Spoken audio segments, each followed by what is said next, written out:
ఆంధ్రప్రదేశ్లో జరగనున్న మహాకుంభమేళకు దక్షిణ మధ్య రైల్వే 16 ప్రత్యేక రైళ్లను నడపనుంది.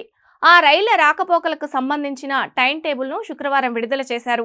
జనవరి 18న మౌలాలి నుంచి అజంగర్, 19న మౌలాలి నుంచి గయా, 20న అజంగర్ నుంచి మౌలాలి, 21న గయా నుంచి మౌలాలి, 22న మౌలాలి నుంచి గయా, 24న గుంటూరు నుంచి అజంగర్, అదే రోజు గయా నుంచి మౌలాలి, 25న గుంటూరు నుంచి గయా, 26న అజంగర్ నుంచి గుంటూరు, 27న గయా నుంచి గుంటూరు, 22న నాందేడ్ నుంచి పట్నా, 24న పట్నా నుంచి నాందేడ్, 25న కాచిగూడ నుంచి పట్నా, 27న పట్నా నుంచి కాచిగూడ, ఫిబ్రవరి 21న మౌలాలి నుంచి అజంగర్, 23న అజంగర్ నుంచి మౌలాలికి ఈ ప్రత్యేక రైలు నడిపించనున్నారు.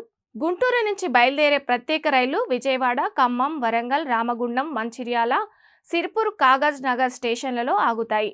మౌలాలి నుంచి బయలుదేరే ట్రైన్ చెర్లపల్లి, జనగామ, కాజీపేట, పెద్దపల్లి, మంచిర్యాల, బెల్లంపల్లి, సిర్పూర్, కాగజ్ నగర్ స్టేషన్ల మీదుగా వెళ్తాయి. కాచిగూడ నుంచి బయలుదేరే ప్రత్యేక రైలు బొల్లారం, మేడ్చల్, కామారెడ్డి, నిజామాబాద్, బాసర స్టేషన్ల మీదుగా వెళ్లనుంది.